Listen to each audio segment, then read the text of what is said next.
శ్రావణ లక్ష్యం ఎపిసోడ్ 26. తెల్లారిపోయింది. సమయం 7 గంటలు.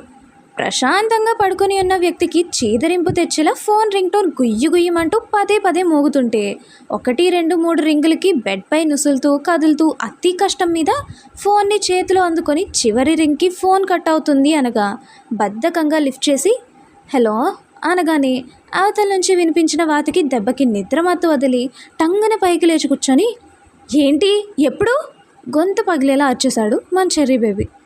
మార్నింగే సార్, మన కానిస్టేబుల్స్ నిద్రమత్తులో ఉండగా జరిగిందంట, మీరు త్వరగా రండి అంటూ అవతల నుంచి పోలీస్ ఆఫీసర్ ఎవరో ఒక అతను కంగారుగా అరుస్తూ మాట్లాడుతుంటే వెయిట్ అ మినిట్ వచ్చేస్తున్నా మాట్లాడుతూనే గబగబా ఫ్రెష్ అప్ అయిపోయి డ్రెస్ వేసుకుని స్పీడ్గా స్టెప్స్ దిగుతూ ఇంతలో వాడు పోయిన సైడ్ సీసీటీవీ ఫుటేజెస్, ఆ చుట్టుపక్కల ఉన్న వాళ్ళందరినీ ఎంక్వైరీ చేయండి, నేను వచ్చేస్తున్నా గాబరాగా మాట్లాడుతూ ముందుకు నడుస్తుంటేనే ముందు ఎవరు ఉన్నది కూడా చూసుకోలేక దడేలుమని గుద్దేసుకున్నాడు ఎవరికో.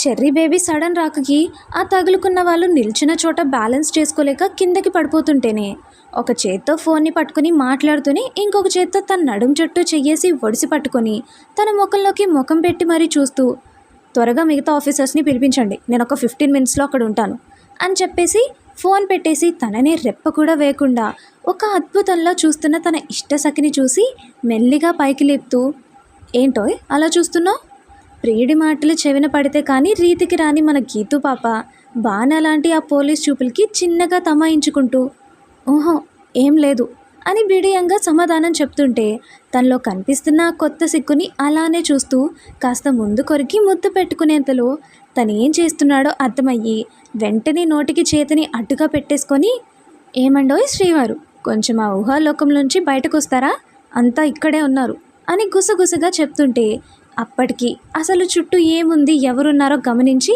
తెలియని ఎన్నో కొత్త కొత్త ముఖాలు కనిపిస్తుంటే ఎవర్రా వీళ్ళు, ఏం చేస్తున్నారంతా చుట్టూ చూస్తూనే అడిగాడు. తనని మాత్రం వదలట్లేదు. మన పెళ్ళండోయ్ ఏర్పాట్లు చేస్తున్నారు, పెళ్లి రోజుకి చాలా తక్కువ సమయం ఉంది అనేసి ఇవాళ నుంచే పెద్దనాన్న అన్ని ఏర్పాట్లు మొదలు పెట్టించేశారు. చుట్టూరా చూపిస్తూనే చెప్తుంటే చటుక్కున తన బుగ్గపై ఒక ముద్దు పెట్టేసి ఓ సరేలే బంగారం బాయ్, అత్తకు చెప్పు నేను ఆఫీస్కి వెళ్తున్నాను అని చెప్తూనే వెళ్ళిపోతున్న ప్రియుడిని చూసి ఓయ్ ఎక్కడికి ఇంత పొద్దున్నే తన వెంటే పరిగెడుతూ అడుగుతుంది. ఓసే ఇప్పుడే చెప్పాను కదే ఆఫీస్కి అని. ఏంటి ఆఫీస్కా?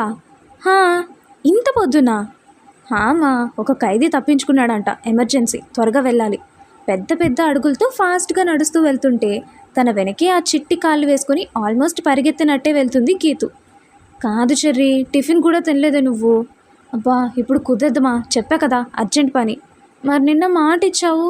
ఇచ్చానులే, కానీ ఎమర్జెన్సీ టైమ్స్లో ఏం చేస్తాం చెప్పు, అలా అని ఇచ్చిన మాట తప్పుతావా? అబ్బా గీతు ప్లీజే, పొద్దున్నే విసిగించకు. తన నోటి నుంచి విసుగు అన్న మాట రాగానే కొద్దిగా భయం వేసి అలా కాదు బేబీ, ఏమీ తినకుండా వెళ్తే కళ్ళు తిరుగుతాయేమో. కాస్త నెమ్మదిగా వచ్చింది ఈసారి వాయిస్. తన మాటల్లోని మార్పుని పసిగట్టినా ఇప్పుడు అందుకు సమయం కాదు అనేసి పనయ్యాక తినేస్తాలే, నువ్వు అదే పనిగా నా గురించి ఆలోచిస్తూ నువ్వు తినకుండా ఉండుకు, ముందే చెప్తున్నా. అయితే తిన్నానని ఫోన్ చేసి చెప్తావా? అబ్బా గీతు, పోనీ మెసేజ్. ఉఫ్ వదలవే నువ్వు. అత్తయ్య నీ కూతురికి చిన్నప్పుడు వస ఎక్కువ పోసావే ఏంటి, లొడ వాగుతూనే ఉంది. ఏంటి పలకవు? అప్పటికే జీప్ దగ్గరకు వచ్చేయడంతో జీప్లో కూర్చుంటున్నా కూడా తన నోరు షట్ కాకపోతుంటే కొంచెం గట్టిగానే మోగించాడు హారన్ శబ్దాన్ని. ఆ చప్పుడుకే ఉలిక్కిపడి ఒక అడుగు వెనక్కి వేసి బెదురు నిండిన కళ్ళతో టపటపలాడిస్తూ కొట్టేస్తూ పోనీ నేను 9-10 మధ్యలో క్యారేజ్ తెచ్చేనా బెదురుతూనే అడిగేసింది మెల్లిగా. తన బెదురు భయం ఎందుకు అనేది తెలియట్లేదు. గీతూ వెళ్ళాలా వద్దా? వెళ్ళు, నేనేం ఆపడం లేదు కదా నిన్ను. ముద్దుగా వచ్చాయి తన పలుకులు. తన ముద్దు పలుకుల్నే చూస్తూ ఎందుక భయం సూటిగా అడిగాడు. నేనేం భయపడట్లేదే, ఉన్న భయాన్ని కవర్ చేస్తూనే అనింది. తెలుస్తుందిలే అంటూ జీప్ స్టార్ట్ చేయాలి అని చూస్తుంటే చటక్కుని చేయి పట్టేసుకొని చెప్పలేదు ఇంకా. ఉఫ్ ఏం చెప్పలేదు? అదే క్యారేజ్ తీసుకొద్దునా ఎక్సైటెడ్గా అడిగింది. తన కళ్ళల్లో కనిపిస్తున్న ఆ మెరుపు లాంటి ఎక్సైట్మెంట్ కూడా తనపై ఎంత ప్రేమ ఉందో చూపిస్తుంటే అంత దగ్గరగా వచ్చిన నెచ్చల్ని మరింత చేరువుగా మీదికి లాక్కుని తన కళ్ళలోకి చూస్తూ స్టేషన్కి క్యారేజ్ తెస్తావా? ఆల్మోస్ట్ లిప్స్ టచ్ అయ్యేటట్టే మాట్లాడుతున్నాడు చరణ్. తన పెదవుల స్పర్శకే ఊపిరి భారం అవుతుంటే కష్టంగా దాన్ని ఆపేలా అణిచేస్తూనే "హ్మ్" అంటూ మెల్లిగా తలాడించింది. తన ముఖంలో క్షణక్షణానికి మారుతున్న ఎక్స్ప్రెషన్స్ అన్నిటినీ ఒక గంట గమనిస్తూనే "ఏమక్కర్లేదు, స్టేషన్కి అస్సలు రాకు అని ఇంతకు ముందే చెప్పానా" అంటూ కొంచెం అలా దూరం జరగగానే "ఎందుకు" అని నోరు విప్పాలని చూసింది పాప. అంతే, మాట గొంతులో ఉండగానే వాడి పెదవుల్లో బందీ అయిపోయాయి పాప అదరాలు. ఇందాక తీసుకోవాల్సిన మార్నింగ్ కిస్ ఇప్పుడు ఇంకాస్త రొమాంటిక్గా తీసేసుకొని చిన్నగా వదులుతుంటేనే అప్పటికీ తీరని తన ఆలోచనలతో ఎందుకు అంటున్న వాటిని ఈసారి గట్టిగా కొరికేసి మరీ వదిలాడు. "ఇదిగో, ఇలా నా మాట వినకుండా ప్రతిసారి ఇలా పోరు పెట్టావంటే మాత్రం ఈ బుజ్జి లిప్స్ని కసకసా కొరికేస్తా చెప్తున్నా" అంటూనే చిన్నగా చెంపతడుతూ ఇంకా షాకింగ్లోనే ఉన్న తన మోముని దోసిట్లో పట్టుకొని "ప్లీజ్ రా బంగారం, నా శత్రువులకి నా బలహీనత ఏంటో తెలియపరుచుకునేలా నేను ఎప్పటికీ ఏది చేయలేను నాన్న. అందుకే అర్థం చేసుకోయే నా చిట్టి కదా" చెప్తూనే బుగ్గపై ముద్దు పెట్టేసి "నువ్వు చెప్పిన విధంగానే టిఫిన్ చేస్తాను, నువ్వు ఎలాంటి టెన్షన్స్ పెట్టుకోకు సరేనా" సూటిగా చూస్తూ చెప్పాడు. తన మాటలన్నీ బుద్ధిగా విని ప్రేమగా హత్తుకొని తను కూడా ప్రియుడికి ఒక చిరుకానుకగా ఓ చిట్టి కిస్సు బుగ్గపై ఇచ్చేసి "జాగ్రత్త" గారంగా వచ్చింది ఆ మాట. "అలాగే మేడం గారు, తమరు తినడం మాత్రం మర్చిపోకండి" చెప్తూనే స్టార్ట్ చేస్తున్న వాడి చెవిన అన్న మూలుగు వినపడి "తినలేదనుకో నీతో మాట్లాడేది లేదు చూడు." "ఆహా, అంత పని చేయకు, నీతో మాట్లాడకుండా అసలు ఉండలేను." "సరేలే, తింటాను, నువ్వు కూడా మరి." "ఆ బంగారం, ఖచ్చితంగా తింటా. తినాలని లేకపోయినా నా బుజ్జి పెళ్ళాం కోసం తింటా, ఓకేనా?" "హా." తన ప్రియురాలి మధురమైన మోమినే చూస్తూ చిన్నగా నవ్వుకొని "వెళ్ళొస్తానే" అరిచి మరీ చెప్తూనే వెళ్ళిపోయాడు చరణ్. కింద జరిగేదంతా తాపీగా కాఫీ తాగుతూ చూసేశాడు మనోజ్ పైనుంచి. ఇంత ఎదిగినా చిన్నపిల్లల చేష్టలు మానని బామ్మర్ది, అలాగే వాడు చేసిన చిలిపి అల్లరిని అక్కడే సిగ్గుపడుతూ ఉండిపోయిన తన ముద్దుల చెల్లిని ముసిముసిగా నవ్వుతూ మరీ చూస్తున్నాడు. ఇంతలో 2 చేతులు బలంగా తన్ని చుట్టేసి "ఆ క్యూట్ స్మైల్కి కారణం ఏమంటారు మాస్టారు?" డ్రమాటిక్గా అడుగుతున్న షాలు పలుకులకి కాఫీ కప్ని పక్కన పెడుతూ చిన్నగా తనని ముందుకు లాక్కుని సూర్యభగవానుడి వెచ్చని వెలుతుర్లో తలతలామంటూ మెరిసిపోతున్న ప్రియసతి మోముని చిరునవ్వుతో చూస్తూ "ముఖంపై విరిసే ఎన్నో రకాల నవ్వులకి బోలెడన్ని కారణాలుంటాయి సతీమణి గారు, అన్నీ తమతో చెప్పాలా ఏంటి?" ముక్కు పిండేశాడు కొంటిగా. "చెప్పనక్కర్లేదులేండి, కానీ ఇంత పొద్దున్నే నేచర్ ప్రియులు నేచర్ని ఆస్వాదిస్తూ ఇంతలా తమలో తామే మురిసిపోతుంటే ఏంటా ఆ రీజన్ అనేసి చూస్తున్నా." ఉన్న పదాలకి వయ్యారంగా కారాలను కలిపి సాగుబీగుతూ మరీ మాట్లాడుతుంటే నవ్వొచ్చేసింది మనోజ్కి. "ఇప్పుడెందుకంట ఆ నవ్వు?" "ఈ నవ్వు" అంటూ చిన్నగా షాలు నడుముని ప్రెస్ చేస్తూ "నా పెళ్ళాం చేస్తున్న చిలిపి అల్లరికిలే." తన పెదాల్ని పట్టుకుని లాగుతూనే మాట్లాడుతుంటే కింద నుంచి ఎవరో పిలవడంతో "హా, వస్తున్నా" అంటూ అలా పట్టుకున్న పెదాల్ని లైట్గా కిస్ చేసేసి "ఇప్పుడే వస్తానే" చెప్తూనే వెళ్ళిపోతాడు కిందికి. ప్రియుడు చేస్తున్న చిలిపి అల్లరికి ఒంట్లో రేగిన తీపి అలజడిని కూల్గా కామ్ చేసుకుంటూ పక్కనే ఉన్న ప్రియుడు మిగిల్చిన కాఫీని ప్రేమగా తన లోపలికి తీసుకుంటూ ఆ టేస్ట్ని మనసారా ఆస్వాదిస్తూ తల్లి పిలుస్తుంటే తాగుతూనే వెళ్ళిపోతుంది లోపలికి. "ఏం సిద్ధు, ప్రశాంతంగా పడుకున్నావా? నీకు నిద్ర కూడా వస్తుందా? ఆహా, అది అంత సుఖాన్ని ఇస్తుందా ఏంటి? తెగ గాల్లో తెలిపోతున్నావు. నన్ను కాదని దాన్ని పెళ్లి చేసుకొని మీరిద్దరు ఎలా సుఖంగా ఉంటారో నేను చూస్తాగా. ఇదిగో, నీ ఊహల్లోకి నీ కళ్ళల్లోకి నీ పర్మిషన్ లేకుండానే రాగలిగిన నేను నీ లైఫ్లోకి అడుగు పెట్టలేను అనుకుంటున్నావా? అంతటి కలలు కనకు. నన్ను ఏడిపించిన మీ ఇద్దరికి నిద్ర లేకుండా చేస్తా. నువ్వెంతగానో ప్రాణం అనుకుంటున్న నీ పెళ్ళాన్ని నీ నుంచి దూరం చేసి నువ్వు నరకం అనుభవించేలా చేస్తా. చూడు, బాగా చూడు. ఇది నీ శైలు అయితే దాన్ని ఎలా చీరేస్తాను" అంటూ క్షయ అనే ఒక పురుగు, చీడ పురుగు ప్రశాంతంగా పడుకున్న సిద్ధు మెదడులోకి దెయ్యం జొరబడినట్టు జొరబడి ఇష్టం వచ్చినట్టు తన మానసిక స్థితితో ఆడేసుకుంటూ కలలో కనిపిస్తున్న దృశ్యంలోని ఒక చిన్న బొమ్మని శైలు అని చెప్పి కత్తితో పరపరా కోసేస్తూ సాడిస్టిక్గా నవ్వుతూ ఆనందం పొందుతున్న దాని పీక ఒక్క ఉదుటున పట్టుకొని గట్టిగా ఒత్తుతున్నా ముఖంపై అంటించుకున్న ఆ చండాలమైన నవ్వుని వదలక ఇంకా ఇంకా సౌండ్ పెంచుతుంటే దాని నవ్వుకి ఒళ్ళంతా గుగురు పడుచుకుంటూ "నిన్ను చంపేస్తానే, నా ప్రాణం జోలికి వచ్చావంటే నీకు మూడింది నా చేతిలో" కోపంగా అరుస్తూనే నిత్తట్లో శైలు పీకని దాని పీక అనుకుని తెగ ఒత్తేస్తున్నాడు సిద్ధు. "సిద్ధు, సిద్ధు" అని పిలవాలని చూసినా తన పట్టుకి నోరు పెగలడం లేదు శైలుకి. తనలో రగులుతున్న కోపానికి మెదడులో తిరుగుతున్న పురుగు వల్ల వచ్చిన కళ అని స్పష్టమవుతుంటేనే చిన్నగా తన పైకి ఒరిగి "సిద్ధు, సిద్ధు అని పిలిచిన తన పట్టు వదలకపోవడంతో మెల్లిగా తన చేతిని సిద్ధు నుదురుపై పెట్టేసి టక్కున కళ్ళు మూసుకొని మనసుకి శాంతిని కలిగించేలా ఒక చల్లటి మెరుపుని ఆకాశం ద్వారా సిద్ధు ఒంట్లోకి జొప్పించి చిన్నగా కళ్ళు తెరుస్తూ కన్నా ఒక్కసారి అలా పిలిచింది. అంతే. శైలు వెంటనే సిద్ధు నోట్ నుంచి బదులు రావడం, బిగుసుకున్న కండరాలు రిలాక్సింగ్ స్టేజ్లోకి వెళ్ళడం ఒకేసారి జరిగిపోయాయి. తను వదలడం ఆలస్యం. అమాంతం తన మీదకి ఎక్కేసి కన్నా కన్నా ఇటు చూడు, ఇటు చూడే అంటూ చిన్నగా తన చెంప తడుతూ ఒంటికంటేన చిరుచెమటల్ని తన చున్నీతో శుతిమెత్తంగా తుడిచేస్తూ కంగారుగా పిలుస్తుంటే శైలు కంగారు పిలుపులు వినిపించి శైలు అంటూ టక్కున లేచేస్తాడు పైకి. తన ఫోర్స్కి తన మీదనే ఉన్న శైలు ఎక్కడ కింద పడిపోతానేమో అనేసి వెంటనే సిద్ధు మెడ చుట్టూరా చేతులు బిగించేసి తన ఒళ్ళో సరిగ్గా కూర్చుంది. నిద్రలో వినిపించిన చెలి మధురమైన గొంతుకి మెల్లిగా కళ్ళు తెరిచిన సిద్ధుకి తననే గుండెలకి హత్తుకొని ఉన్న తన ప్రేయసి దర్శనమిచ్చి వేడెక్కిన మెదుడిని మెల్లిగా రిలాక్స్ చేసుకుంటూ శైలుని లోపలికి పొదివి పట్టుకున్నాడు. తన కౌగిలి స్పర్శ కళ్ళు మూసిన శైలు హార్ట్కి నేరుగా చేరుతుంటే తన బిగి పట్టుని ఇంకాస్త బిగించేస్తూ ఏమైంది కన్నా, చంపేస్తావా నీ బేబీని? ముద్దుగా వచ్చిన సఖి పలుకులకి పొరపాటున తన్ని ఏమైనా చేశానా అన్న మాట మెదడుకి చేరడం ఆలస్యం.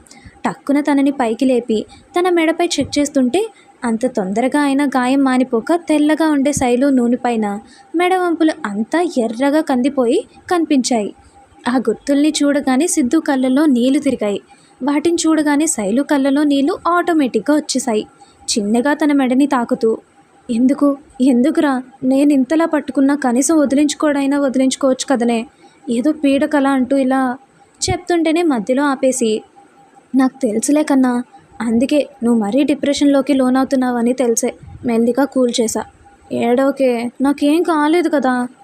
ఏం కాలేదేంటి, చూడు ఎంతలా కందిపోయిందో ఏడుస్తూనే చెప్తూ అసలు నాకేం అర్థం కావట్లేదురా. నేనే అనవసరంగా నీ లైఫ్లోకి వచ్చానా? ఇలా నిన్ను కష్టపెట్టడానికి రాకుండా ఉండాల్సిందిరా. నాతో నీకు లైఫ్ లేదురా. అసలు ఏ క్షణాన్ని నేను ఎలా ఉంటానో నాకే తెలియట్లేదు. నా వల్ల నువ్విలా తన పాటికి తను తిక్క మాటలు వాగుతూ పోతున్నాడు సిద్ధు. కానీ తను మాట్లాడే ప్రతి ఒక్క మాట శైలుకి గుండె కోత కోసేస్తుంది.